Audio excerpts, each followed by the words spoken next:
Time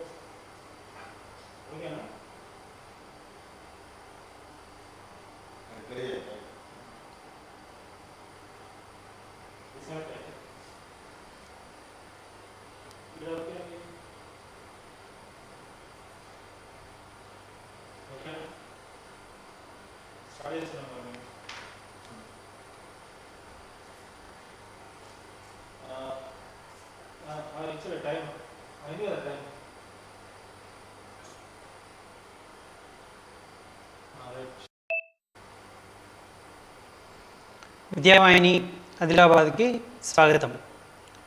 నా పేరు Vidyasagar Reddy, school assistant physical science, ZPSS Ankoli, Adilabad. ఈరోజు మనం గోళాకార దర్పణాలతో కాంతి పరావర్తనం అనే రెండో భాగాన్ని నేర్చుకుంటున్నాం. విద్యార్థులారా, ఇదివరకు మనం దీంట్లో పుటాకార దర్పణానికి సంబంధించిన అంశాలను నేర్చుకున్నాం. ఈరోజు మనం పుటాకార దర్పణం ముందు వస్తువుని వివిధ స్థానాల్లో ఉంచినప్పుడు వాటి వల్ల ఏర్పడే ప్రతిబింబాలు ఎలా ఉంటాయి, వాటి లక్షణాలు ఎలా ఉంటాయో ఇప్పుడు మనం ఈ భాగంలో చూస్తాం. ముఖ్యంగా ఈరోజు నేర్చుకునేటివి గోళాకార దర్పణాలు,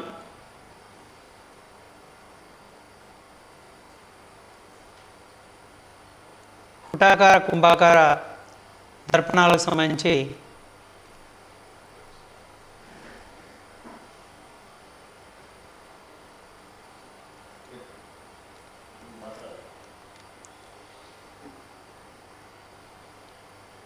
ఆగింది. మొట్టమొదటిసారిగా 24 గంటలు కార్డియాలజీ వైద్య సేవలు అందించే hospital Lakshmi cardiac and general hospital, Hyderabad, Nagpur, Yavatmal వంటి నగరాలకు వెళ్లనవసరం లేకుండా ఆదిలాబాద్ వాస్తవ్యులైన డాక్టర్ సట్ల కిరణ్ కుమార్ గారి ఆధ్వర్యంలో 24 గంటలు కార్డియాలజీ వైద్య సేవలు మరియు 2D ఎకో పరీక్షల కోసం సంప్రదించండి. Lakshmi cardiac and general hospital.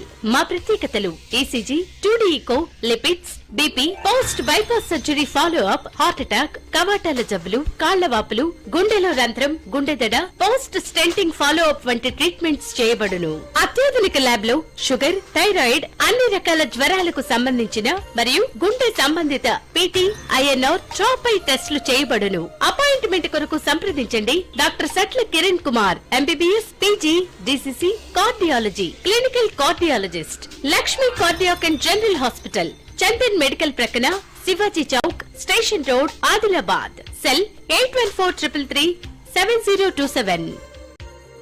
Shivapriya maternity and children hospital, doctor N Shyam Sundar, MBBS, DCH, children specialist గారిచే అప్పుడే పుట్టిన పిల్లల నుండి 14 సంవత్సరాల పిల్లల్లో వచ్చే న్యూమోనియా, ఫిట్స్, ఆస్తమా, మెదడు వాపు, విరేచనాలతో పాటు అన్ని రకాల సమస్యలకు చికిత్స చేయబడును. పిల్లలకు అన్ని రకాల వ్యాక్సిన్స్ ఇవ్వబడును. Doctor Bhujata Shyam Sundar, MBBS, DGO, obstetrician and gynaecologist గారిచే అన్ని రకాల గర్భాశయ సమస్యలు, ఆడవారికి సంబంధించిన తెల్లబట్ట, అధిక రక్తస్రావం, నెలసరి సమస్యలు, గర్భకోశ సమస్యలు, సంతానం లేని వారికి ట్రీట్మెంట్, గర్భిణీ స్త్రీలకు నార్మల్ డెలివరీ, సిజేరియన్ డెలివరీలు చేయబడును. గర్భసంచి ఆపరేషన్లు, ఫ్యామిలీ ప్లానింగ్ ఆపరేషన్లు, ట్యూబెక్టమీ, వాసెక్టమీ ఆపరేషన్లు చేయబడును. మా వద్ద ECG, lab, nebuliser, operation theatre, labour room, in patient సౌకర్యం కలవు. మా హాస్పిటల్లో డెలివరీ అయిన ప్రతి ఒక్కరికి బేబీ కిట్ బహుమతిగా ఇవ్వబడును.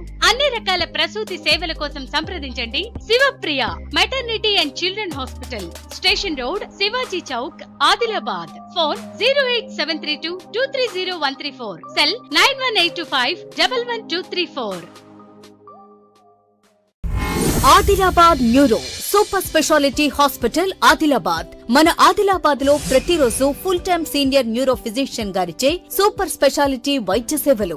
Doctor R Rakesh Reddy, MBBS, MD, general medicine, DM neurology, neuro physician. నరముల, మెదడు, వెన్నెముక, పక్షవాతం, ఫిట్స్ వ్యాధులకు ప్రత్యేక వైద్య నిపుణులు గారు ప్రతిరోజు నరాలు, మెదడు, వెన్నెముక, పక్షవాతం, ఫిట్స్ వ్యాధులకు, తలనొప్పి, పార్శ్వపు నొప్పి, మెడల నొప్పులు, వెన్నెపూస నొప్పి, డిస్క్ సమస్యలు, కండరాల నొప్పులు, నొప్పులు, కాళ్ళు చేతులు మంటలు, కాళ్ళు చేతులు తిమ్మిర్లు, తల తిరగడం, నరాల బలహీనత, షుగర్ వల్ల వచ్చు నరాల వ్యాధులు, కాళ్ళు చేతులు వణకటం, పార్కిన్సోనిజం, తలకు దెబ్బ తగలడం, మెదడులో గడ్డలు, మెదడులో రక్తం గడ్డకట్టడం, మెదడు జ్వరాలు, నిద్రలేమి, మానసిక ఆందోళన, జ్ఞాపక శక్తి లోపించడం, మతిమరుపు, కంటి నరాల జబ్బులు, బీపీ సమస్యలు, స్పర్శను కోల్పోవుట, మాటను కోల్పోవుట, పిల్లల్లో వచ్చు ఫిట్స్ మరియు అన్ని రకాల నరాల వ్యాధులకు మరియు పక్షపాతానికి, ఫిట్స్ కు మరియు ఇతర న్యూరో అత్యవసర వైద్య చికిత్సలు ప్రతిరోజు అందించబడును.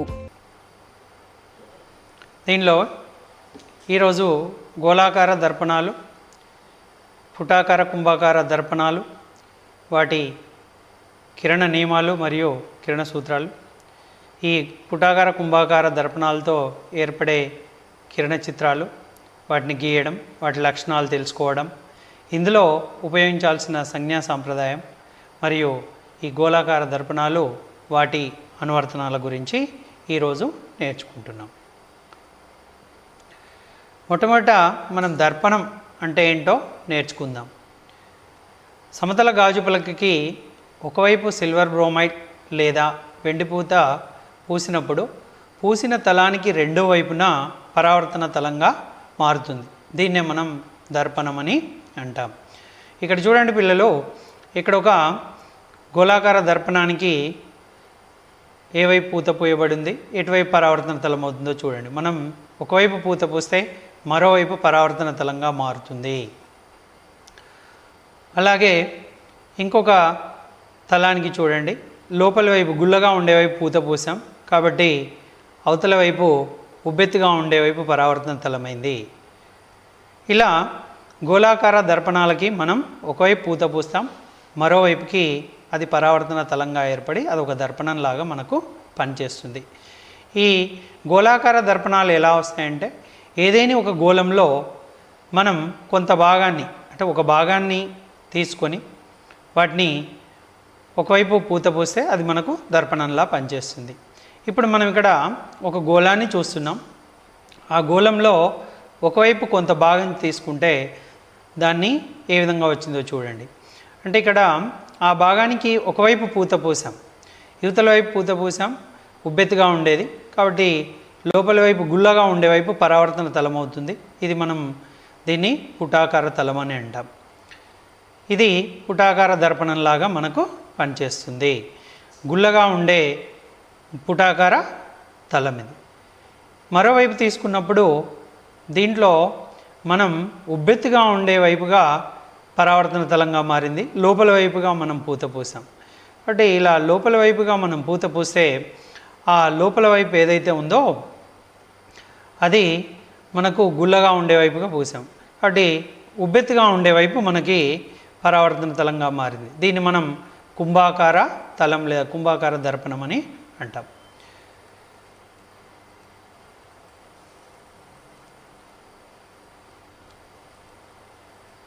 ఇప్పుడు గోళాకార దర్పణాలు మనకి ఇదివరకే తెలుసు. మనం వీటిని రెండు రకాల దర్పణాలుగా తీసుకున్నాం. అదొకటి పుటాకార దర్పణం, రెండవది కుంభాకార దర్పణం.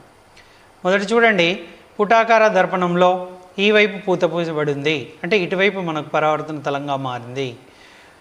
రెండవ దాంట్లో కుంభాకార దర్పణంలో చూడండి, మనం గుల్లగా ఉండే వైపుగా పూత పూసాం కాబట్టి ఉబ్బెత్తుగా ఉండే వైపుగా మనకు పరావర్తన తలంగా మారింది. ఇప్పుడు మనం దర్పణం పుటాకార దర్పణం, కుంభాకార దర్పణాలకు సంబంధించిన అంశాన్ని ఒకసారి చూస్తే ఇక్కడ వాటి పటాలను చూడండి. ఇక్కడ గుల్లగా లోతుగా ఉండేది పరావర్తన తలమైంది కాబట్టి దీన్ని మనం పుటాకార దర్పణం అన్నాం. ఇక్కడ ఉబ్బెత్తుగా ఉండేది పరావర్తన తలమైంది కాబట్టి దీన్ని మనం కుంభాకార లేదా ఉబ్బెత్తు తలమని అంటాం. పిల్లల్లో పుటాకార దర్పణం మనకు ఏ విధంగా ఉంటుంది, కుంభాకార దర్పణం ఏ విధంగా ఉంటుందో చూడండి. ఇప్పుడు పుటాకార దర్పణం ముందు సమాంతర కాంతి కిరణ పుంజం వెళ్ళి పుటాకార దర్పణం మీద పతనం చెందితే దాని నుంచి వెళ్ళినటువంటి పరావర్తన కిరణాలన్నీ ఒక బిందువు వద్ద కేంద్రీకృతం అవుతాయి. కాబట్టి ఈ పుటాకార దర్పణాన్ని మనం కేంద్రీకరణ కటకం అని అంటాం. అదేవిధంగా ఈ కుంభాకార దర్పణంలో చూడండి, దీనికి సమాంతర కాంతి కిరణ పుంజం. సమాంతర కాంతి కిరణ పుంజం ఎక్కడి నుంచి వస్తుంది? మనం ఇదివరకే తెలుసుకుంటున్నాం. అనంత దూరం నుంచి వచ్చే కిరణాలు ఏవైనా కూడా ఈ దర్పణం మీద పడితే వాటిని మనం సమాంతర కాంతి కిరణ పుంజంగా తీసుకుంటాం. అవి మనం ఈ కుంభాకార తలం మీద పడ్డప్పుడు చూడండి అవి ఎలా వెళ్ళాయి. ఇవి ఇంతకుముందులా కాకుండా ఇవి కేంద్రీకరించబడ్డాయి. అంటే అవి ఒక బిందువు వద్ద కేంద్రీకరించబడడం లేదు. కాబట్టి వీటిని ఏం చేస్తాం? దీని నాభి కావాలంటే మనం వీటిని పొడిగించుకుంటాము. ఈ పుటాకార కుంభాకార దర్పణాలని మనం మన పుస్తకంలో మన అణువు కోసం సులువు కోసం ప్రతిసారి ఈ విధంగా గీయలేం కాబట్టి వాటిని ఒక వక్రతంలా గీసి దానికి వెనక వైపున గీతలు గీస్తాం. ఏ వైపుకి అయితే గీతలు గీస్తున్నామో ఆ గీతలు గీసిన భాగాన్ని మనం పూత పోయబడిన భాగంగా చెప్తాం. అట్లా ఇది మనకు పుటాకార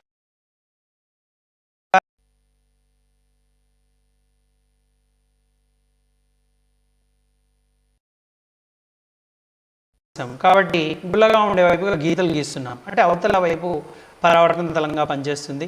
అంటే ఇది కుంభాకార దర్పణం అని మనం చెప్తాం. ఈ విధంగా మన పుస్తకంలో చూపబడ్డాయి. అయితే మనము ఇంతవరకు నేర్చుకోబోతున్నటువంటి పుటాకార కుంభాకార దర్పణాలు మన నిత్య జీవితంలో చాలా సందర్భాల్లో వాడుతుంటాం. వీటిని ఇక్కడ చూస్తున్నటువంటి పటంలో నిత్య జీవితంలో ఎక్కడెక్కడ వాడతారో మీరు చూడండి. ముఖ్యంగా డెంటిస్టులు వాడే దర్పణం పళ్ళ వెనుక భాగాన్ని చూడడానికి, షేవింగ్ మేకప్ దర్పణాలు, తర్వాత కార్ హెడ్లైట్స్లలో వాడతాం. అదేవిధంగా కుంభాకార దర్పణాలని మనం ఇక్కడ చూస్తే సాధారణంగా వీటిని రహదారి మలుపులో వాడేటువంటి దర్పణంగా లేదా వాహనాల యొక్క వెనుకవైపు వచ్చేటువంటి వాహనాలు గమనించడానికి వాడేటువంటి పకటద్దంగా కూడా వాడుతూ ఉంటాం. అయితే ఈ గోళాకార దర్పణాలు వాటికి సంబంధించిన అంశాలు నేర్చుకునే ముందు వాటిలో ఉపయోగించేటువంటి కొన్ని పదాలు ఉన్నాయి. వాటి వివరణ ఒకసారి మళ్ళీ ఇక్కడ చూద్దాం. మొట్టమొదట దర్పణ ధ్రువం. అది దర్పణం ఏదైతే మనం తీసుకుంటున్నామో ఆ దర్పణం యొక్క జామితీయ కేంద్రాన్ని మనం లేదా దర్పణం యొక్క మధ్య బిందువునే మనం దర్పణ ధ్రువం అని అంటాం. ఇది పుటాకార దర్పణానికి ఇక్కడ అవుతుంది. అదేవిధంగా కుంభాకార దర్పణాన్ని తీసుకోండి. ఇక్కడ మధ్యలో అంటే జామితీయ కేంద్రం. అదేవిధంగా ఇందులో కూడా జామితీయ కేంద్రాన్ని మనం ధ్రువం అని అంటాం. ఈ విధంగా మనం దర్పణ ధ్రువాన్ని నిర్వచిస్తాం. దర్పణ ధ్రువం అంటే ఏం లేదు, ఇది మనం దర్పణం యొక్క జామితీయ కేంద్రం లేదా దర్పణం యొక్క మధ్య బిందువు అని మనం తీసుకుంటాం. దీన్ని పీతో చూపిస్తాం. తర్వాత వక్రతా కేంద్రం. ఇది మనకి ఇంతకుముందే తెలుసు. మళ్ళీ ఒకసారి చూడండి. మనం తీసుకున్నటువంటి ఏదైనా దర్పణం తీసుకుంటే ఆ దర్పణంకు గీయబడినటువంటి లంబాలన్నీ కూడా ఒక బిందువు వద్ద కేంద్రీకృతం అవుతాయి. ఈ లంబాలన్నీ కేంద్రీకృతమయ్యే ఈ బిందువునే మనం వక్రతా కేంద్రం లేదా సెంటర్ ఆఫ్ కర్వేచర్ అని అంటాం. దాన్ని మనం సితో చూపిస్తాం. గోళాకార దర్పణం మీద ప్రతి బిందువు వద్ద గీసినటువంటి లంబరేఖలన్నీ కేంద్రీకృతం అవుతాయి. లేదా లంబరేఖలన్నింటి మిలిత బిందువునే మనం సితో చూపిస్తాం. మరియు దీంట్లో దర్పణ ధ్రువం మరియు ఈ వక్రతా కేంద్రం మధ్య దూరాన్ని మనం వక్రతా వ్యాసార్థం అంటాం. దీన్ని ఆర్ చేత చూపిస్తాం. లంబాలన్నిటి మిలిత బిందువునే మనం వక్రతా కేంద్రం అంటాం. తర్వాత మనకు ప్రధాన అక్షం ప్రిన్సిపల్ యాక్సిస్ అని అంటాం. ఇది దర్పణ ధ్రువము మరియు వక్రతా కేంద్రాలను కలుపుతూ గీయబడినటువంటి సరళ రేఖగా మనం నిర్వచిస్తాం. దర్పణ ధ్రువం మరియు పి మరియు సిలను కలిపి గీసినటువంటి సరళ రేఖనే మనం ప్రధాన అక్షం అని అంటాం. తర్వాత నాభి. ఇది చాలా ఇంపార్టెంట్. మనం ఇదివరకే తెలుసుకొని ఉన్నాం. ఏదైనా ఒక దర్పణంపై సమాంతర కాంతి కిరణ పుంజము పతనం చెంది పరావర్తిత కిరణాలని ఓ బిందువు వద్ద కేంద్రీకృతం అవుతాయి. ఆ కేంద్రీకృతమయ్యే బిందువే దాని యొక్క నాభి అని చెప్తాం. అంటే సమాంతర కాంతి కిరణ పుంజము అనంత దూరం నుంచి వస్తున్న కాంతి కిరణ పుంజము అని మనం ఇదివరకే చెప్పుకొని ఉన్నాం. కాబట్టి సమాంతర కాంతి కిరణ పుంజం ఏదైతే ఉందో అది దర్పణంపై పతనం చెంది ఆ పరావర్తిత కిరణాలు ఏవైతే ఉన్నాయో అవన్నీ కూడా ఇక్కడ ఓ బిందువు వద్ద కేంద్రీకృతం అవుతున్నాయి. ఆ బిందువునే మనం నాభి లేదా ఫోకల్ పాయింట్ అని అంటాం. ఇక్కడ ఈ నాభి మరియు ఈ ధ్రువం మధ్య దూరాన్ని మనం నాభ్యాంతరం అని అంటాం. మరియు ఈ నాభ్యాంతరం అనేది మనం ఇదివరకు తీసుకున్నటువంటి వక్రతా వ్యాసార్థంలో సగం ఉంటుంది. అంటే r = 2f అని తీసుకోవచ్చు, లేదా f = r/2 అంటే వక్రతా వ్యాసార్థంలో సగంనే మనం నాభ్యాంతరం f అని అంటాం. ఇందులో మనం కిరణ చిత్రాలు గీయడంలో ఉపయోగించేటువంటి కిరణ నియమాలు. ఇప్పుడు గోళాకార దర్పణాల్లో మనకు మొట్టమొదటిది తెలిసింది పుటాకార దర్పణం. కాబట్టి ఈ పుటాకార దర్పణం సంబంధించిన పుటాకార దర్పణానికి ముందున్నటువంటి ఏదైనా వస్తువుకి సంబంధించిన కిరణ చిత్రాలు గీయాలంటే మనం ఖచ్చితంగా కొన్ని కిరణ నియమాల గురించి నేర్చుకోవాల్సి ఉంటుంది. ఆ కిరణ నియమాలు ఇక్కడ చూడండి. మొట్టమొదట కిరణం ఏ విధంగా వస్తుంటే ఎన్నో కిరణాలు ఒక వస్తువు నుంచి అనంతమైన కిరణాలు వెలువడి దర్పణం మీద పడతాయి. కానీ మనం అందులో గీయగలిగేవి మాత్రమే తీసుకుంటాం. అటువంటివి ఇక్కడ ఒక 4 ఉన్నాయి. మనం ఏవైనా 2 ఉపయోగిస్తే సరిపోతుంది. మొదటి కిరణ నియమం మొదటి కిరణం ఎలా ఉంటుందో చూడండి. ఇక్కడ ప్రధానాక్షం మనం సానంగా పతనం చెందే పతన కిరణాన్ని మనం రెడ్తో చూయించాం. ఆ తర్వాత పరావర్తిత కిరణం ఏదైతే ఉందో దాన్ని మనం బ్లూతో చూపిస్తున్నాం, బ్లూ రే. కాబట్టి ఈ పతన కిరణము దర్పణం మీద ప్రధానాక్షానికి సమాంతరంగా వచ్చింది. సమాంతరంగా వచ్చిన కిరణాలు ఎక్కడి నుండి పరావర్తనం అవుతాయి? మనం ఇదివరకే తెలుసుకున్నాం పిల్లలు, నాభి అనే అంశంలో. కాబట్టి ప్రధానాక్షానికి సమాంతరంగా వచ్చిన కిరణాలు నాభి గుండా పరావర్తనం చెందుతాయి. కాబట్టి ఇది మొదటి నియమంగా తీసుకుంటాం. ప్రధానాక్షానికి సమాంతరంగా వచ్చిన కిరణం నాభి గుండా పరావర్తనం అవుతుంది. మరి ఇది ఈ విధంగానే పరావర్తనం అవడానికి కారణం ఏంటి? ఇది మళ్ళీ మనం పరావర్తన సూత్రాలు ఇదివరకే తెలుసుకున్నాం. వాటి ప్రకారం ఒకసారి మళ్ళీ ఇక్కడ చెక్ చేసి చూస్తే ఇక్కడ లంబాన్ని గీసాం. సో ఈ దర్పణం మీద నుంచి వక్రతా కేంద్రానికి లంబాన్ని గీసాం. ఈ లంబంతో పతన కిరణం చేసే కోణం పతన కోణం I గాను, మరియు పరావర్తన కిరణం చేసే కోణం పరావర్తన కోణం అది R గాను తీసుకుంటాం. అప్పుడు ఈ I విలువ R విలువ 2 కూడా సమానంగానే ఉంటాయి. అలా ఉంటేనే ఇది నాభి గుండా బయలుదేరింది, కరెక్ట్గా మనం గీసినట్టు లెక్క. కాబట్టి ఇది ఉందో లేదో ఒకసారి మనం కోణమంతో చూస్తే తెలుస్తుంది. ఇక్కడ చూడండి పిల్లలు, ఇక్కడ ఎంత కోణం ఉందో ఇంచుమించుగా 19 డిగ్రీలు ఉంది. ఇటువైపు లంబంతో చూసినా కూడా 19 డిగ్రీల కోణమే ఉంది. అంటే ఇవి 2 సమానంగానే ఉన్నాయి. కాబట్టి ప్రధానాక్షానికి సమాంతరంగా వచ్చిన కిరణాలు ఏవైతే ఉన్నాయో అవన్నీ కూడా నాభి గుండా పరావర్తనం అవుతుంది. ఇది మనకు కిరణ సూత్రం 1 అని మనం చెప్తాం. కాబట్టి దీన్ని సింపుల్గా ఎలా గుర్తుంచుకుంటారు? సమాంతరంగా వస్తుంది, నాభి గుండా వెళ్తుంది, లేదా సమాంతరంగా పతనం చెందుతుంది, నాభి గుండా పరావర్తనం చెందుతుంది అని చెప్తాం. ఇప్పుడు కిరణ సూత్రం నెంబర్ 2 పుటాకార దర్పణానికి సంబంధించి ఇదేం లేదు పిల్లలు, మొదటి కిరణ నియమం ఏదైతే ఉందో దానికి ఇది విపర్యంగా ఉంటుంది. అంటే మొదటి కిరణ నియమం ఏంటి? ప్రధానాక్షానికి సమాంతరంగా వచ్చిన కిరణము నాభి గుండా పరావర్తనం అవుతుంది. కాబట్టి ప్రధానాక్ష సమాంతరం నుండి నాభి. కాబట్టి దీన్ని విపర్యంగా ఎలా చెప్తాం? నాభి గుండా పతనం చెందిన కిరణము దర్పణంపై పడి ప్రధానాక్షానికి సమాంతరంగా పరావర్తనం అవుతుంది. కాబట్టి మొదటి నియమానికి విపర్య నియమమే ఈ 2వ నియమం.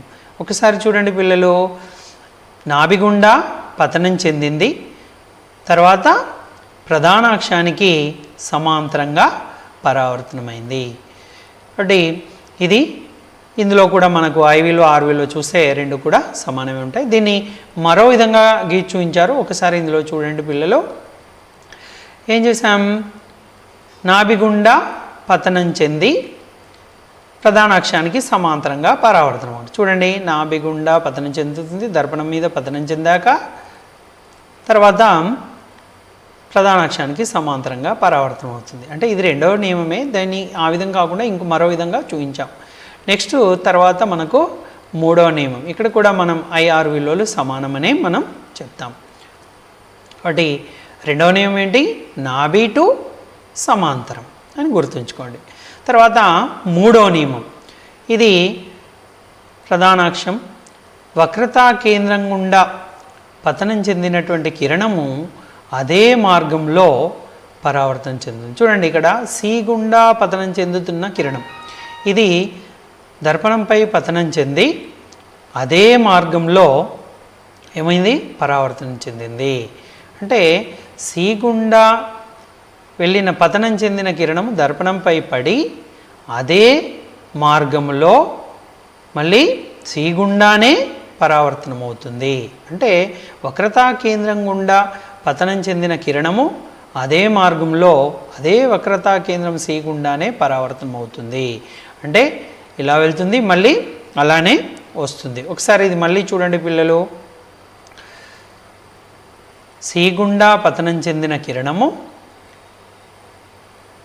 దర్పణంపై పడి అదే మార్గంలో సి గుండానే పరావర్తనం చెందుతుంది. కాబట్టి ఇది 3వ నియమం. తర్వాత 4వ నియమం, ఇది పెద్దగా అవసరం పడదు, ఎక్కడైనా అవసరం పడితే వాడవచ్చు. ఇది కొంత శ్రమతో కూడుకున్న అంశం. ఈ నియమాన్ని మనం దీనికి సంబంధించిన కిరణాలు గీయాలంటే. కాబట్టి ఇక్కడ చూడండి, మనం ఇక్కడ పి వద్ద పతనం చెందిన కిరణం ఏదైతుందో, పి బిందువు వద్ద పతనం చెందిన కిరణము ఈ ప్రధానాక్షంతో ఎంత కోణం చేస్తుందో అంతే కోణంతో పరావర్తనం చెందుతుంది.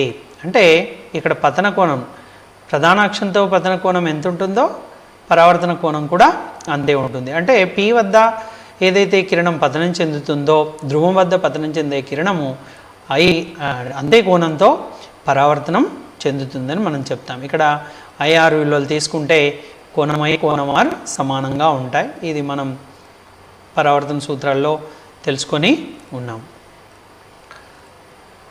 తర్వాత ఇప్పుడు మనం కిరణ చిత్రాలు గీయడానికి కావాల్సిన పదజాలాలు, కావాల్సిన కిరణాల గురించి నేర్చుకున్నాం. ఇప్పుడు పుటాకార దర్పణం ముందు వస్తువును ఉంచినప్పుడు వస్తువు యొక్క ఒక బిందువు నుండి గీయగలిగేటువంటి ఎన్ని కిరణాలు ఉన్నాయో అన్నింటినీ, ఇంతవరకు మనం 4 నేర్చుకున్నాం కదా, ఆ 4 కిరణ నియమాలని మళ్ళీ ఒకసారి ఇక్కడ అన్నీ కూడా ఒకేసారి వస్తే ఎలా ఉంటుందో చూడండి. జాగ్రత్తగా గమనించండి. ఏం జరుగుతుంది, ఇక్కడ ఒక బిందువు తీసుకున్నాను. ఈ బిందువు నుండి అన్ని కిరణాలు దర్పణంపై పతనం చెందాయి. తర్వాత అవి ఏమవుతున్నాయి, పరావర్తనం చెందాయి. అయితే ఒక బిందువు నుండి బయలుదేరినటువంటి కిరణాలు మళ్ళీ ఒకసారి చూడండి. ఒక బిందువు నుంచి బయలుదేరిన కిరణాలు దర్పణంపై పతనం చెంది అవన్నీ మళ్ళీ ఇవి 4 నియమాలు మనం ఇదివరకు నేర్చుకున్నవే. కాబట్టి మీరు ఒకసారి దీన్ని మళ్ళీ గమనిస్తే మీకు తెలుస్తుంది. 4 కిరణాలు కలిపి ఒకే చోట మనకి ఇక్కడ ఇవ్వబడ్డాయి. అవి ఒక బిందువు నుంచి బయలుదేరాయి, మళ్ళీ అవన్నీ కూడా ఒక బిందువు వద్ద కేంద్రీకరించబడ్డాయి. అంటే వస్తువు యొక్క ఒక బిందువు నుండి, వస్తువు ఉందంటే వస్తువు యొక్క అనంత బిందువుల నుంచి కిరణాలు వెలువడతాయి. కానీ మనం వస్తువు సంబంధించిన ప్రతిబింబాన్ని గీయడానికి ఆ వస్తువు యొక్క ఒక బిందువుని తీసుకోవాలి. సాధారణంగా ఆ వస్తువుకి పైనుండే బిందువునే తీసుకుంటాం. కాబట్టి ఆ బిందువు నుండి బయలుదేరిన కిరణాలు అన్నీ కూడా ఇంకో బిందువు వద్ద కేంద్రీకరించబడ్డాయి. అంటే ఇక్కడుండే వస్తువు యొక్క బిందువు యొక్క ప్రతిబింబము ఇక్కడే ఏర్పడుతుందని గమనించవచ్చు. కాబట్టి ఇక్కడ మనం ఒక వస్తువుని తీసుకుంటే ఈ వస్తువు పైభాగం నుంచి బయలుదేరిన కిరణాలన్నీ ఇక్కడ కలుసుకున్నాయి. కాబట్టి ప్రతిబింబం ఇక్కడ ఈ విధంగా ఏర్పడుతుంది. పైన ప్రధానాక్షానికి పైన బిందువు ఇది అయితే ఇక్కడ ప్రధానాక్షానికి కింది వైపు ఈ విధంగా వచ్చింది. కాబట్టి ఈ వస్తువుకి ఇక్కడ ఏ విధంగా ఏర్పడినట్టు ప్రతిబింబం, ఇది తలకిందులో ఏర్పడిందని మనం చెప్తాం. కాబట్టి ఈ 4 కిరణ నియమాలని ఇక్కడ ఒకేసారి చూడడం జరిగింది. కాబట్టి ఇప్పుడు మనం కిరణ చిత్రాలను గీయాలంటే పుటాకార దర్పణం ముందు వివిధ స్థానాల్లో వస్తువును ఉంచినప్పుడు ఏర్పడేటువంటి కిరణ చిత్రాలకు సంబంధించి వాటి లక్షణాలను తెలుసుకోవడానికి మనం కొన్ని ఎక్కడెక్కడ వస్తువును పెడతాం, ఆ వస్తువులు పెట్టినప్పుడు ఏర్పడే ప్రతిబింబ లక్షణాలు ఎలా ఉంటాయి ఇప్పుడు చూస్తాం. అయితే మనం వస్తువుని దర్పణం ముందు ఉంచినప్పుడు మనం ఈ 4 నియమాల్లో మనం ఏవైనా 2 నియమాలతో మనం చూస్తే సరిపోతుంది. అంటే 2 కిరణాలు గీస్తే సరిపోతుంది.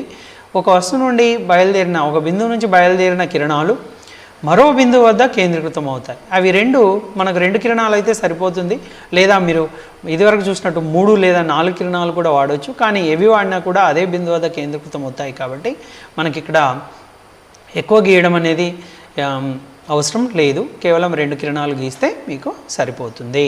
అయితే పుటాకార దర్పణం ముందు వస్తువుని మనం సికి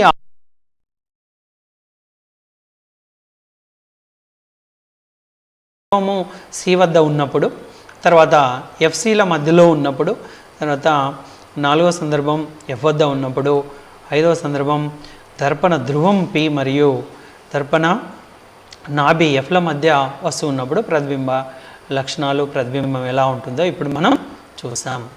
అయితే మొట్టమొదట ఈ పుటాకార దర్పణం ముందు వస్తువుని వివిధ స్థానాల్లో ఉంచితే ఏర్పడేటువంటి ప్రతిబింబ కిరణ చిత్రాలకు సంబంధించి అక్కడ ఏర్పడినటువంటి ప్రతిబింబం ఎలాంటిది, దాని లక్షణాలు ఏంటి తెలుసుకోవడానికి ఈ ప్రతిబింబం ఎలా ఉంది, నిజ ప్రతిబింబమా మిథ్యా ప్రతిబింబం అని చెప్తాం.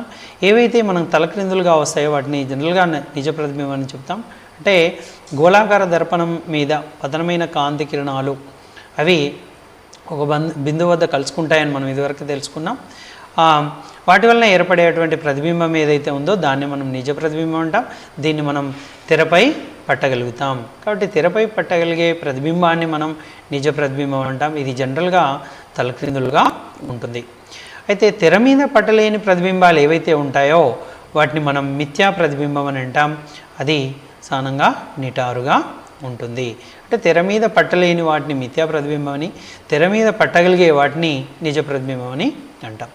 అయితే ఇప్పుడు మొట్టమొదటి సందర్భం పుటాకార దర్పణం ముందు వస్తువుని సికి ఆవల ఉంచినప్పుడు ప్రతిబింబ కిరణ చిత్రాలు ఎలా గీస్తామో ఇక్కడ చూద్దాం. అయితే మొట్టమొదట వస్తువుని ప్రధానాక్షానికి మనం ఈ సికి ఆవల ఉంచుతున్నాం. ప్రధానాక్షంపై సికి ఆవల ఈ వస్తువుని ఉంచాం. ఇక్కడ వస్తువు అంటే నేను ఒక బొమ్మ తీసుకున్నాను, మంచి ఏదో ఒక బొమ్మని. సరే, మనం పుస్తకంలో అయితే మనకు బాణం గుర్తుంటుంది, దాంతో కూడా మనం ఒకసారి చూద్దాం. ఇప్పుడు ఈ వస్తువు యొక్క పైభాగం నుంచి మొట్టమొదట మనం గీయగలిగే 4 కిరణ చిత్రాల్లో మొట్టమొదటిది ఏంటి? ప్రధానాక్షానికి సమాంతరంగా వెళ్ళి దర్పణంపై పతనం చెంది నాభి గుండా పరావర్తనం అవుతుంది. కాబట్టి మొట్టమొదటిది ఇక్కడ పూర్తి చేశాను. అయితే రెండవ కిరణం చూడండి, ఎక్కడి నుంచి వెళ్ళింది? సి గుండా, వక్రతా కేంద్రం గుండా బయలుదేరిన కిరణము మీకు తెలుసు, 3వ నియమం ఇది. అదే వక్రతా కేంద్రం గుండా మనకు సి గుండానే పరావర్తనం అవుతుంది. ఇది కాకుండా మనకి ఇంకొకటి తెలుసు, మొదటి దానికి విపర్యం. నాభి గుండా పతనం చెందిన కిరణము ప్రధానాక్షానికి సమాంతరంగా పరావర్తనం చెందుతుంది. కాబట్టి ఈ 3 కిరణాలు ఇక్కడ కలుసుకున్నాయి. అంటే ఈ వస్తువు యొక్క ప్రతిబింబము ఇక్కడ ఏర్పడుతుంది. ఈ తలబాయి భాగంలో నుంచి వెళ్ళినటువంటి 3 కిరణాలు ఇక్కడ ఏర్పడ్డాయి. కాబట్టి ప్రతిబింబం కూడా ఇక్కడ తలదే ఉంటుంది. కాబట్టి తల ఉంటుంది కాబట్టి ప్రధానాక్షం పైన ఉంది, ఇది కింద ఉంటుంది. అంటే ప్రధానాక్షం వెంట వెళ్ళిన కిరణము అదే మార్గంలో వెళ్తుంది. అంటే లంబం వెంట వెళ్ళిన కిరణము అదే మార్గంలో పరావర్తనం అవుతుంది. మనకు తెలుసు, ఈ 3వ నియమంలో నేర్చుకున్నాం. కాబట్టి ఇతను కింది భాగం నుంచి బయలుదేరింది, అదే కింది మార్గంలో వస్తుంది. కాబట్టి దీని నుంచి మనం లంబాన్ని గీస్తే ఇక్కడ మనకు ప్రతిబింబం ఏర్పడుతుంది. మరి ఇప్పుడు ప్రతిబింబం ఎక్కడ ఏర్పడింది పిల్లలు? వస్తువుని మనం సికి ఆవల తీసుకొని ఉన్నాం కాబట్టి ప్రతిబింబం ఎక్కడ ఏర్పడింది? ఎఫ్ మరియు సిల మధ్యలో. మరియు ఎలా ఉంది? ఇది తలక్రిందులుగా ఉంది. మరియు వస్తువుతో పోల్చినప్పుడు ఎలా ఉంది? ఇది చిన్నగా ఉంది. ఇది తెర మీద పట్టగలిగాం కాబట్టి దీన్ని ఏమంటాం మనం? నిజ ప్రతిబింబం అని అంటాం. అంటే ప్రతిబింబం అనేది సి మరియు ఎఫ్ల మధ్యలో చిన్నదైన తలక్రిందులైన నిజ ప్రతిబింబం ఏర్పడింది. కాబట్టి వస్తువు సికి ఆవల ఉన్నప్పుడు, పుటాకార దర్పణం ముందు వస్తువు సికి ఆవల ఉన్నప్పుడు ప్రతిబింబం అనేది ఎఫ్సిల మధ్యలో చిన్నదైన తలక్రిందులైన నిజ ప్రతిబింబం ఏర్పడుతుందని గుర్తుంచుకోండి. ఇప్పుడు మనం రెండవ సందర్భానికి వెళ్దాం. అంటే ఈ మొదటి సందర్భాన్నే మనం ఇక్కడ బాణం గుర్తుతో చూసాం. ఇంతకుముందు ఆ బొమ్మతో కాకుండా మీరు గీసే అప్పుడు బొమ్మ గీయడం అంత ఈజీ కాదు, సులువేం కాదు. కాబట్టి మనం ఏం చేస్తాం? బాణం గుర్తు యారోకి తీసుకుంటాం. ఇక్కడ సికి ఆవల వస్తుంది. మరి ఈ పైభాగం నుంచి బయలుదేరినటువంటి కిరణము ఏదైతే ఉందో అది నాభి గుండా పరావర్తనమైంది. రెండవది మనం ఇక్కడ మూడవ నియమం తీసుకున్నాం, సి గుండా పతనం చెందింది, అది అదే మార్గంలో సి గుండానే పరావర్తనం అవుతుంది. నెక్స్ట్ మూడవది అంటే ఇది మన రెండవది, మొదటి దానికి విపర్యం, నాభి గుండా పతనం చెందిన కిరణము ప్రధానాక్షానికి సమాంతరంగా పరావర్తనం చెందుతుంది. కాబట్టి ఇక్కడ నుంచి బయలుదేరిన అన్ని కిరణాల బిందువు నుంచి బయలుదేరిన కిరణాలన్నీ కూడా ఇక్కడ కలుసుకొని ఉన్నాయి. కాబట్టి ఈ బిందువు వద్దనే మనకు ప్రతిబింబం యొక్క తల భాగం ఉంటుంది. కాబట్టి కింది భాగం మనం లంబాన్ని గీసినప్పుడు ఈ ప్రధానాక్షానికి ఇది లంబమే, కాబట్టి ఇక్కడే ప్రతిబింబం ఉంటుంది. కాబట్టి దీన్ని లంబంగా తీసుకొని మనం ఈ విధంగా గీస్తాం. ఇప్పుడు ఇది ఎలా ఉంది, వస్తువు సికి ఆవల ఉన్నప్పుడు ప్రతిబింబం సిఎఫ్ల మధ్యలో మరియు తలక్రిందులుగా చిన్నదైన నిజ ప్రతిబింబం ఏర్పడిందని మనం చెప్తాం. ఇది మొదటి సందర్భానికి సంబంధించి. ఇప్పుడు మనం వస్తువును మెల్లగా సికి ఆవల నుంచి సి వద్దకు తీసుకొని వచ్చాం.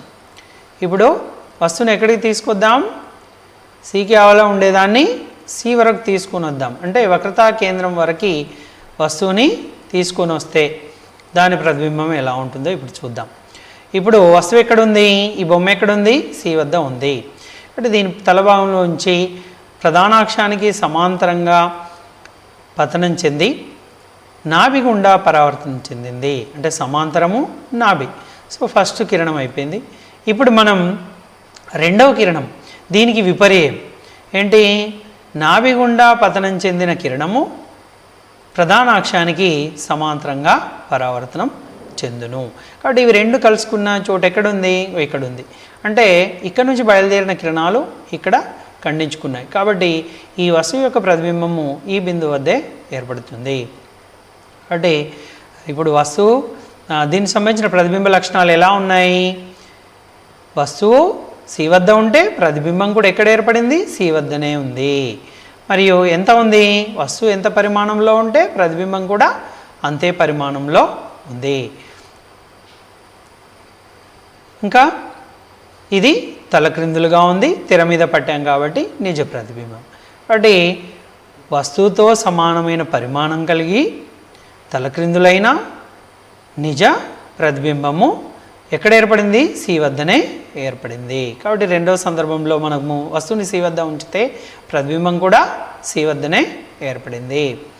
ఇప్పుడు మెల్లగా వస్తువుని సి నుండి నేను ఎఫ్సిల మధ్యలోకి తీసుకువస్తున్నాను. అంటే పుటాకార దర్పణం ముందు వస్తువుని ఎఫ్సిల మధ్యలో ఉంచినప్పుడు ఏర్పడేటువంటి ప్రతిబింబ కిరణ చిత్రాన్ని ఇప్పుడు మనం చూద్దాం.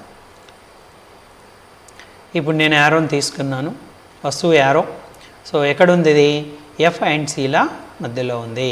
కాబట్టి మన కిరణ నియమం నంబర్ 1 తెలుసు, సమాంతరంగా ప్రధానాక్షానికి సమాంతరంగా బయలుదేరి దర్పణం మీద పడి లేదా పతనం చెంది నాభి గుండా పరావర్తనం చెందుతుంది. ఇది మొదటి నియమం. దీనికి విపర్యమే తీసుకుందాం. ఇప్పుడు నాభి గుండా పతనం చెందిన కిరణము ప్రధాన అక్షానికి సమాంతరంగా పరావర్తనం చెందును. ఇవి రెండు ఎక్కడ కలుసుకున్నాయి పిల్లలు, ఇక్కడ నుంచి బయలుదేరిన కిరణాలు ఇక్కడ ఖండించుకున్నాయి. కాబట్టి ఇక్కడ ఏముంటుంది, ప్రతిబింబము ఏర్పడుతుంది. ఇప్పుడు చూడండి ప్రతిబింబం ఎలా ఏర్పడింది. ఇంతకుముందు ప్రతిబింబానికి ఇప్పటి ప్రతిబింబానికి తేడా ఉంది కదా. ఏం తేడా ఉంది, ఇంతకుముందు ప్రతిబింబం చిన్నదిగా వచ్చింది, కానీ సి వద్ద ఉన్నప్పుడు అంతే పరిమాణంలో వచ్చింది. ఇప్పుడు సిఎఫ్లో మధ్యలోకి తీసుకెళ్ళినప్పుడు ప్రతిబింబ పరిమాణము ఇప్పుడు పెరిగింది. అంటే ఇది ఎక్కడ ఉంది మరి, సికి ఆవల ఉంది. వస్తువుని మనం ఎఫ్సిల మధ్యలో ఉంచినప్పుడు ప్రతిబింబము సికి ఆవల ఏర్పడుతుంది మరియు తలక్రిందుల ప్రతిబింబము వస్తువు కంటే పెద్దదైన ప్రతిబింబము నిజ ప్రతిబింబం. అయితే సికి ఆవల పెద్దదైన మరియు తలక్రిందులో నిజ ప్రతిబింబం మనకు ఏర్పడింది. అంటే ఇక్కడ ఏం తెలుస్తుంది పిల్లలు, వస్తువుని మనం ఎలా ఎలా దర్పణానికి దగ్గర తీసుకుపోతున్నామో అలా అలా ప్రతిబింబము మెల్లమెల్లగా పెద్దదవుతుంది. అంటే ప్రతిబింబం దూరంగా వస్తుంది. వక్రతా కేంద్రం వద్ద ఉంటే వక్రతా కేంద్రం వద్దనే ఉంది అని మనం తెలుస్తుంది. అంటే ఇప్పుడు 3వ సందర్భాన్ని తర్వాత మనం 4వ సందర్భంలో వస్తువుని ఎక్కడికి తీసుకుపోదాం, ఎఫ్ వద్దకు తీసుకుపోదాం. ఇప్పుడు ఎలా ఉంటుందో మనం చూద్దాం. ఇప్పుడు వస్తువుని మనం ఎఫ్ వద్ద గర్భకోశ సమస్యలు, సంతానం లేని వారికి ట్రీట్మెంట్, గర్భిణీ స్త్రీలకు నార్మల్ డెలివరీ, సిజేరియన్ డెలివరీలు చేయబడును. గర్భసంచి ఆపరేషన్లు, ఫ్యామిలీ ప్లానింగ్ ఆపరేషన్లు, ట్యూబెక్టమీ, వాసెక్టమీ ఆపరేషన్లు చేయబడును. మా వద్ద ECG, lab, nebuliser, operation theatre, labour room, in patient సౌకర్యం కలవు. మా హాస్పిటల్లో డెలివరీ అయిన ప్రతి ఒక్కరికి బేబీ కిట్ బహుమతిగా ఇవ్వబడును. అన్ని రకాల ప్రసూతి సేవల కోసం సంప్రదించండి Shivapriya maternity and children hospital, station road, Shivaji Chowk, Adilabad. Phone 08732230134, cell 9182511234. Adilabad neuro super speciality hospital Adilabad. మన ఆదిలాబాద్ లో ప్రతిరోజు full time senior neuro physician గారిచే సూపర్ స్పెషాలిటీ వైద్య సేవలు.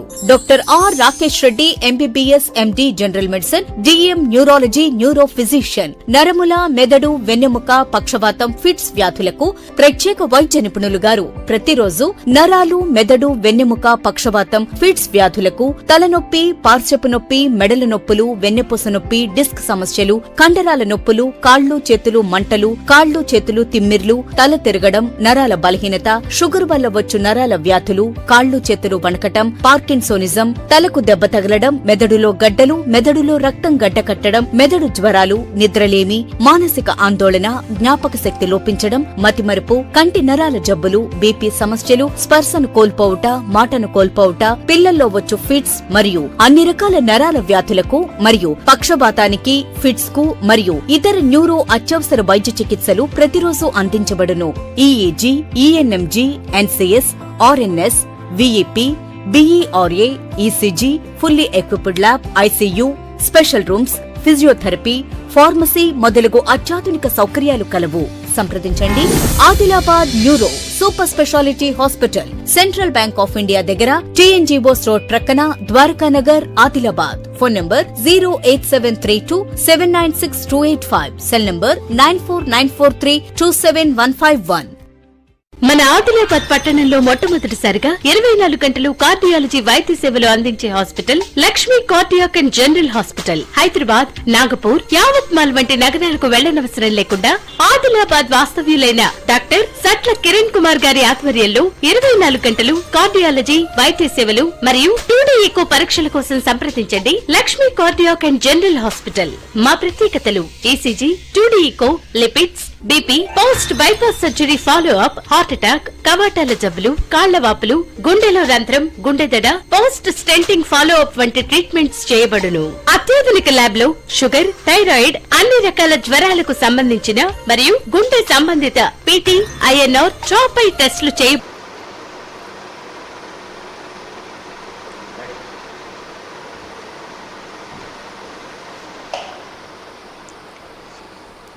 విద్యావాహినికి మళ్ళీ స్వాగతం.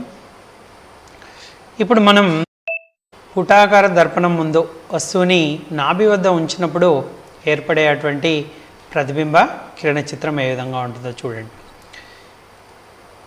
ఈ సందర్భంలో మనం ఒకసారి గమనిస్తే మనం ఇంతకుముందు ఏం చెప్పుకున్నాం, దర్పణం మీద అనంత దూరం నుంచి వస్తున్న సమాంతర కాంతి కిరణాలన్నీ కూడా నాభి వద్ద కేంద్రీకృతమవుతాయి అని చెప్పుకున్నాం. మరి వస్తువు నాభి వద్ద ఉంటే ఏమవుతుంది అనేది మనం కొద్దిగా ఆలోచించాలి. ఎక్కడ ఏర్పడవచ్చు పిల్లలు ప్రతిబింబం, ఒకసారి మీరు ఆలోచించండి. ఇక్కడ చూద్దాం. ఇప్పుడు వస్తువుని మనం ఎక్కడ ఉంచుతున్నాం, నాభి వద్ద ఉంచుతున్నాం. వస్తువు నాభి వద్ద ఉంది. మనకు ఆల్రెడీ కిరణ నియమాలు తెలుసు. మొదటి కిరణ నియమం ఇక్కడ వాడుకుంటున్నాం. ప్రధాన అక్షానికి సమాంతరంగా పతనం చెందిన కిరణం నాభి గుండా పరావర్తనం అవుతుంది. తర్వాత ఇప్పుడు మనం ఇంకో కిరణాన్ని గీయాలంటే రెండవ కిరణ నియమం, మొదటి దానికి మనం తెలుసు.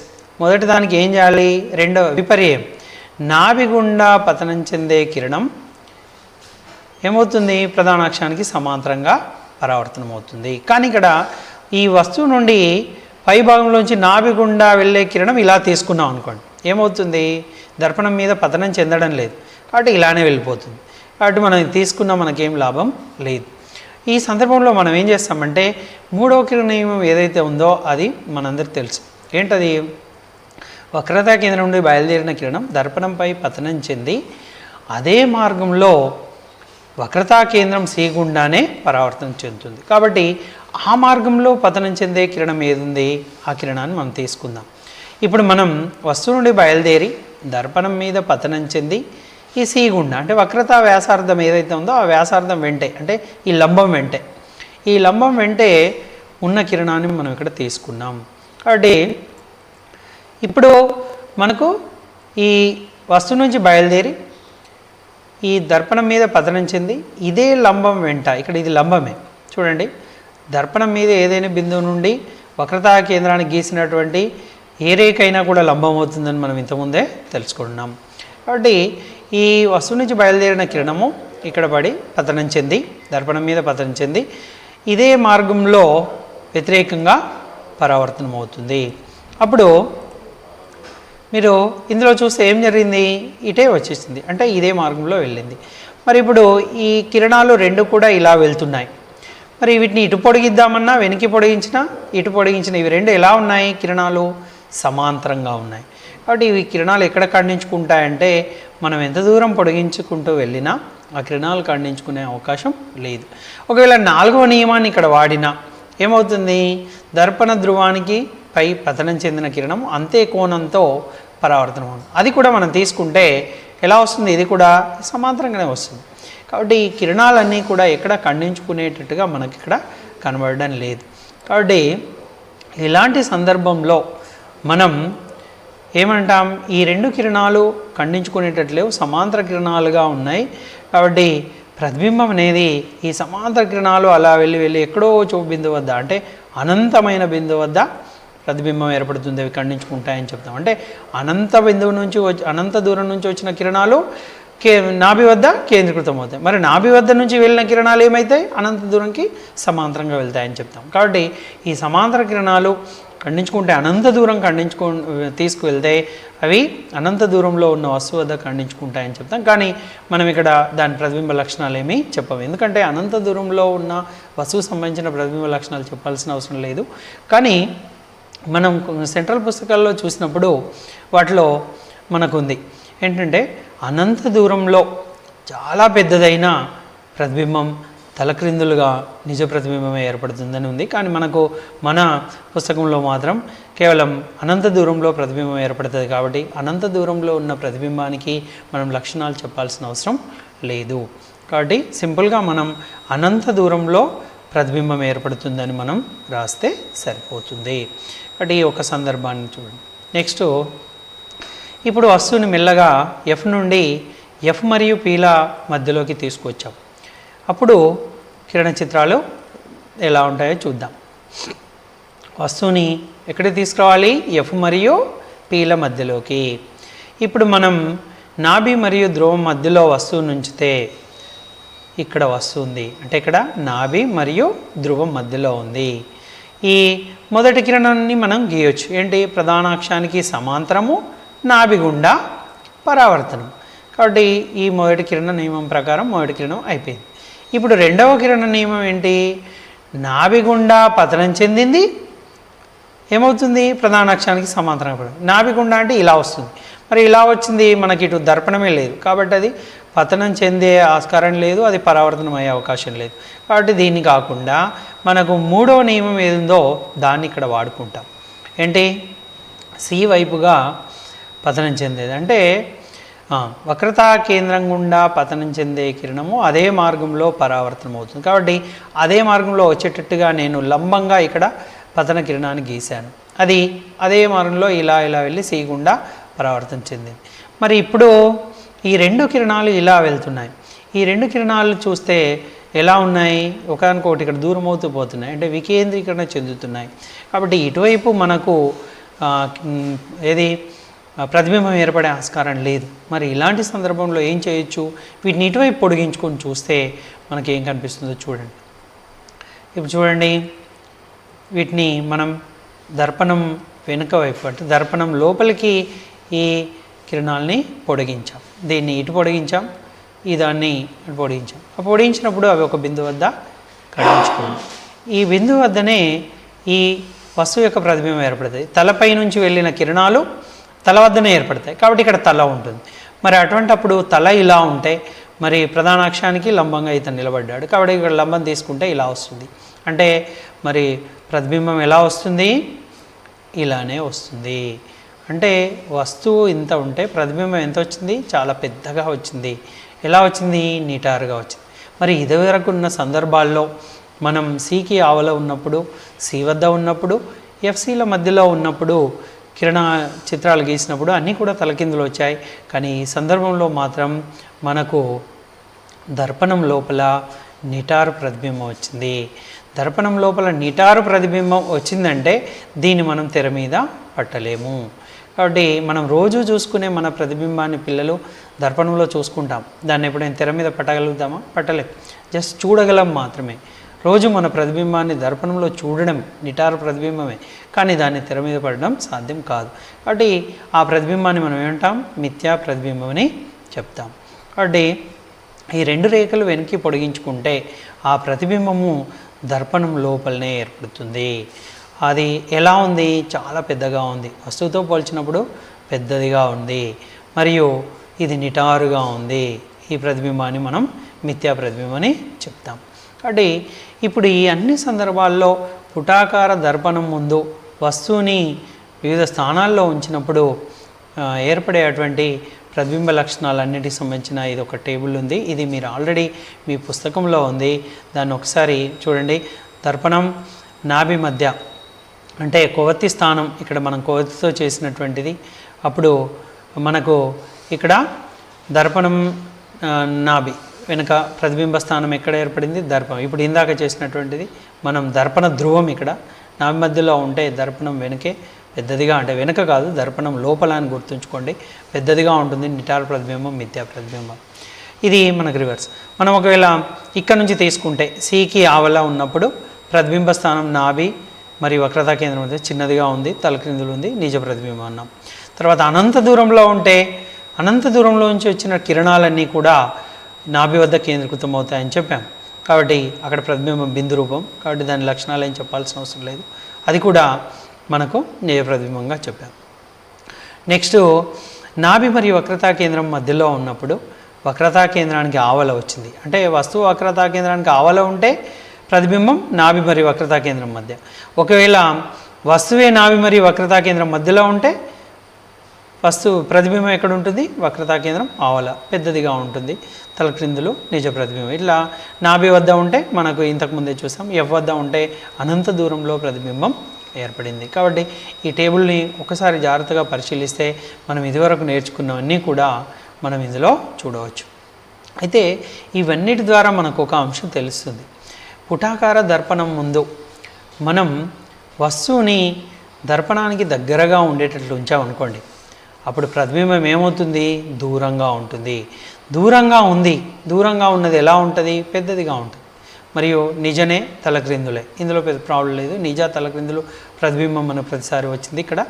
నెక్స్ట్ వస్తువు ఒకవేళ దర్పణానికి దూరంగా ఉందనుకోండి, వస్తువు దర్పణానికి దగ్గర అవుతున్నప్పుడు ప్రతిబింబము దూరంగా పోతుంది, అది పెద్దదవుతూ పోతుంది. ఒకవేళ వస్తువే దర్పణానికి దూరంగా ఉందనుకోండి, అప్పుడు ఏమైతే ప్రతిబింబం దగ్గరగా వస్తుంది, చిన్నదిగా ఉంటుంది, నిజ తలక్రిందులుగానే ఉంటుంది. ఒకవేళ వస్తువు సి వద్ద ఉంటే ప్రతిబింబం కూడా ఎక్కడుంది? సి వద్దనే ఉంది. వస్తువు పరిమాణం ఎంత ఉంటే ప్రతిబింబ పరిమాణం కూడా అంతే ఉంటుంది. అక్కడ నిజ తలక్రిందులు ప్రతిబింబం ఉంటుంది. కాబట్టి ఇదొక్క కాన్సెప్ట్ మీరు బాగా గుర్తుంచుకుంటే, అంటే ఏదైతే దర్పణానికి దగ్గరగా ఉంటుందో అది చిన్నగా ఉన్నట్టు, ఏదైతే దర్పణానికి దూరం అవుతుందో అది పెద్దదిగా ఉంటుంది అని మనం గుర్తుంచుకోండి. కాబట్టి వస్తువే దర్పణానికి చాలా దూరంలో ఉందనుకోండి, అప్పుడు ప్రతిబింబం దర్పణానికి దగ్గరగా ఏర్పడుతుంది, చిన్నగా వస్తుంది.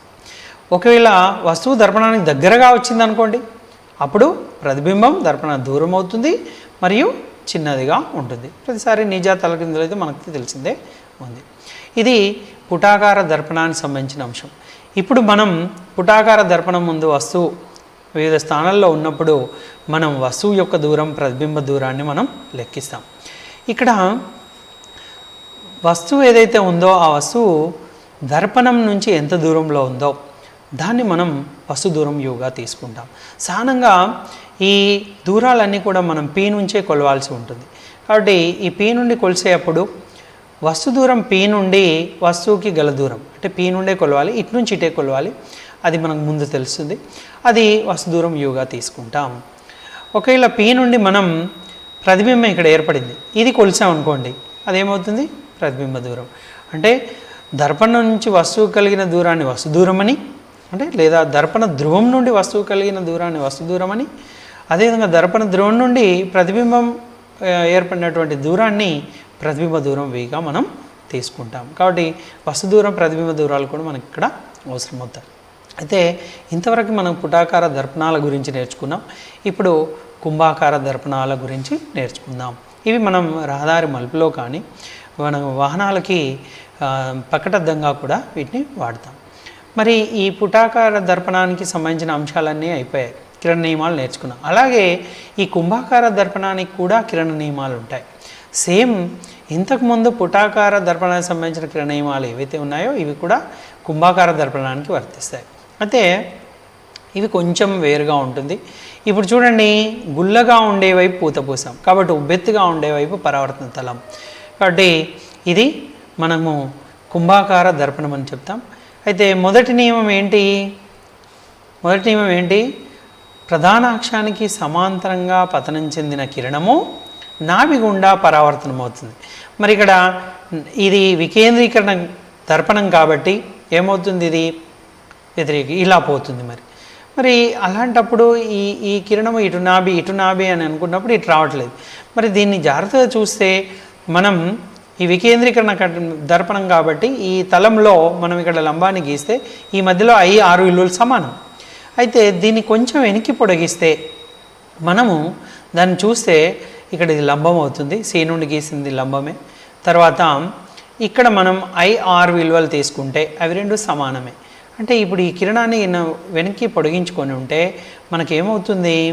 అది నాభి నుండి వస్తున్నట్లుగా కనిపెడుతుంది. అంటే చూడండి, మనం ఈ కిరణాన్ని వెనక్కి పొడిగించాం అనుకోండి, పరావర్తిత కిరణాన్ని, అది ఎక్కడికి వెళ్తుంది? నాభికి వెళ్తుంది. అంటే నాభి నుండి వస్తున్నట్లుగా ఉంది. కాబట్టి ప్రధాన అక్షానికి సమాంతరంగా వచ్చిన కాంతి కిరణం దర్పణంపై పతనం చెంది పరావర్తనం చెందాక నాభి నుండి వస్తున్నట్లుగా కనిపిస్తుంది. కాబట్టి ఇది కూడా అంతే, సమాంతరంగా వచ్చింది, నాభి గుండా పరావర్తనం అవుతున్నట్లు కనబడుతుంది. కిరణ నియమం 2.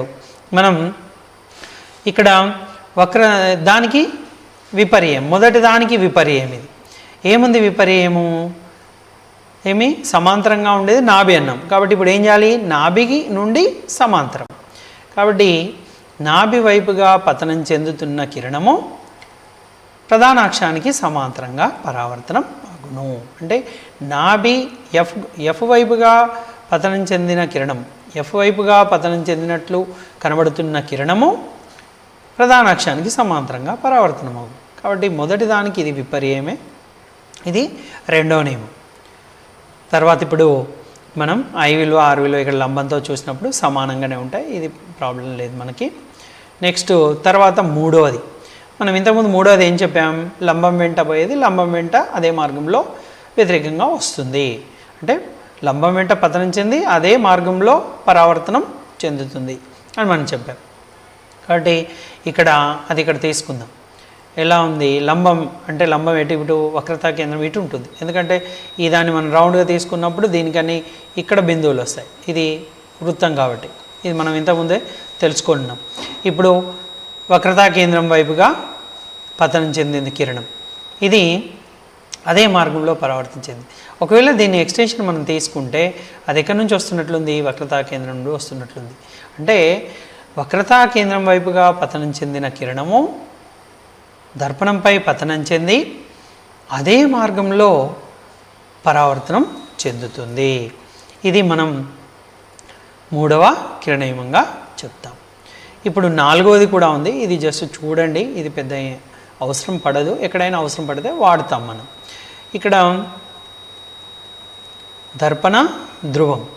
P వద్ద పతనం చెందిన కిరణము ఎంత కోణంతో పతనం చెందుతుందో అంతే కోణంతో పరావర్తన చెందును. ఇక్కడ P వద్ద ఉండేది ఇక్కడ లంబం తీసుకుంటే లంబంతో పతన కోణం ఎంత ఉంటే పరావర్తన కోణం అంతే ఉంటుంది. దాని ప్రకారం ఇది మనకు అక్కడ ఇక్కడ సేమ్ కాబట్టి ఈ నియమానికి పెద్ద తేడా ఏమీ లేదు.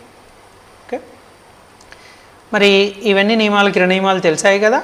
మరి ఇప్పుడు కుంభాకార దర్పణం ముందు వస్తువుని వివిధ స్థానాల్లో ఉన్నప్పుడు దానికి సంబంధించిన కిరణ చిత్రాలు, వాటి లక్షణాలు ఇప్పుడు మనం నేర్చుకుందాం. మొట్టమొదట వస్తువుని Cకి ఆవల ఉంచుతాం. చూడండి, ఓకే, ఇక్కడ చూడండి, ఇది కుంభాకార దర్పణం. ఈ కుంభాకార దర్పణం ముందు ఇక్కడ పుటాకారం ఉంది, కుంభాకారాన్ని తెలుసుకోండి. అయితే ఈ దర్పణం ముందు వస్తువు Cకి ఆవల ఉన్నప్పుడు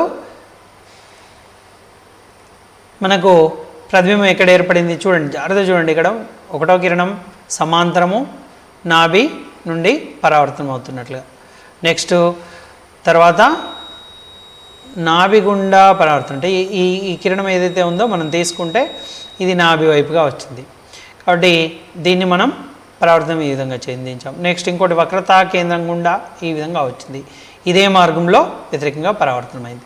అయితే ఇప్పుడు C వద్ద వస్తువును ఉంచాం, అంటే కొంచెం దూరంలో, దాని నుంచి ఇంకా కొంచెం దర్పణానికి దగ్గరగా తీసుకొచ్చాం వస్తువుని. ఈ జాగ్రత్త చూడండి, ఇక్కడ పతనం చెందింది. మరి ఇప్పుడు ఇక్కడ నాభి నుండి పరావర్తనమైన కిరణం, అంటే నాభి నుండి వెళ్తున్నట్లుగా కనబడే కిరణం ఈ విధంగా వచ్చింది. ఇక్కడ మనం చూడండి సేమ్ దీన్ని ఎక్స్టెన్షన్ చేసుకుంటే అది F గుండా పోయింది. ఇప్పుడు రెండవది వక్రత కేంద్రం వైపుగా పతనం చెందిన కిరణం, ఇది లంబం వెంట వెళ్ళింది కాబట్టి ఏమవుతుంది, అదే లంబం వెంట పరావర్తన మగుడు. ఇప్పుడు మూడవది చూడండి, మూడవది ఏంటి, ఇక్కడ F ఏంటి, నాభి గుండా పతనం చెందింది, అంటే మనం మొదటి దానికి విపర్యం, నాభి గుండా పతనం చెందిన కిరణము ఏమవుతుంది, నాభి వైపుగా పతనం చెందిన కిరణము ప్రధాన అక్షానికి సమాంతరంగా పరావర్తనం అగును. కాబట్టి ఇది ఎక్కడైతే నాభి వైపుగా గీసుకొని ఈ దాన్ని ఎక్స్టెన్షన్ చేసుకొని ఆ తర్వాత మనం ఏం చేస్తాం, ఇక్కడ నుండి పరావర్తన కిరణాన్ని మనం గీసుకుంటాం. ఇప్పుడు ఇవన్నీ ఖండించుకున్న చోట ఎక్కడుంది, ఇక్కడ ఉంది కాబట్టి ఇది తలభాగంలోకి వెళ్ళిన కిరణాలన్నీ ఇక్కడ ఖండించుకున్నాయి కాబట్టి ప్రతిబింబం ఇక్కడ ఏర్పడుతుంది. ఇప్పుడు కొంచెం ఇంకా దగ్గరకు తీసుకొద్దాం.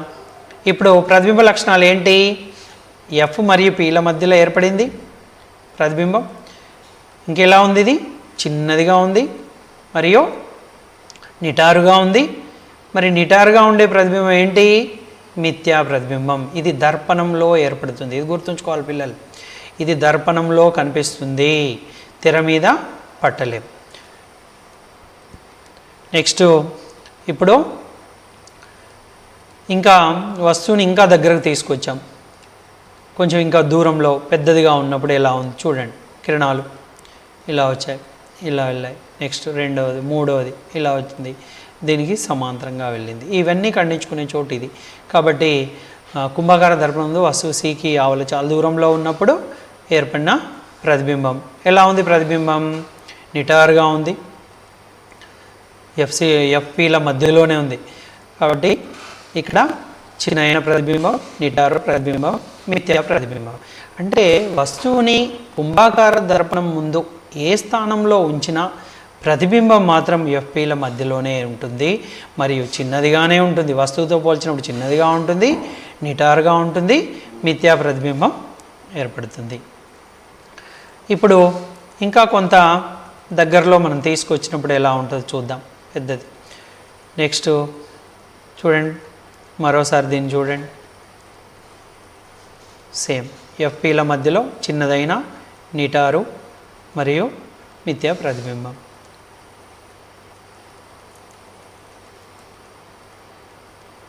ఇప్పుడు ఇంకా దగ్గరలో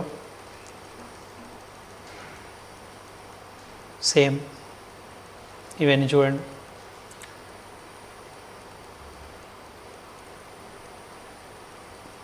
ఇంకా దగ్గరగా తీసుకొచ్చినప్పుడు ఇప్పుడు ఎఫ్ సి మధ్యలో, సి మరియు ఎఫ్ల మధ్యలో ఉన్నప్పుడు చూడండి ఇక్కడ కూడా ప్రతిబింబం ఏర్పడింది. నిటారే ఎఫ్ఈల మధ్యనే చిన్నదిగానే ఏర్పడింది. కాబట్టి ఇంకా ఎఫ్ వద్దకు తీసుకొస్తే ఎలా ఉంటుందో చూడండి. ఎఫ్ వద్దకు తీసుకొచ్చాం, అప్పుడు ఏమైంది? సేమ్ ప్రతిబింబం, అంటే ప్రతిబింబ పరిమాణం ఇంకా కొంచెం పెరిగింది, కానీ నిటారు ప్రతిబింబమే మనం చెప్పవచ్చు. ఇలా మనం వివిధ స్థానాల్లో ఉంచినప్పుడు ఏర్పడేటువంటి ప్రతిబింబాలకు సంబంధించిన కిరణ చిత్రాలు చూసాం. అవన్నీ కూడా మనం గీసాం. ఇవి మీరు ప్రాక్టీస్ చేయండి, మీ ఉపాధ్యాయుల ఎక్సర్సైజ్ కూడా చేస్తూ ఉండండి. ఇప్పుడు దర్పణ సూత్రం 1/f = 1/v + 1/v, అంటే ఎఫ్ అనేది నాభ్యంతరము, వి అనేది మనకు తెలుసు ప్రతిబింబ, వి అనేది ప్రతిబింబ దూరం, పి అది. ఇప్పుడు సంజ్ఞా సాంప్రదాయం, దర్పణం సూత్రంలో వాడేటువంటి కొలతలన్నిటికీ సంజ్ఞా సాంప్రదాయం పాటించాలి. ఒకటి నాగపూర్, యావత్మాల్ వంటి నగరాలకు వెళ్లనవసరం లేకుండా ఆదిలాబాద్ వాస్తవ్యులైన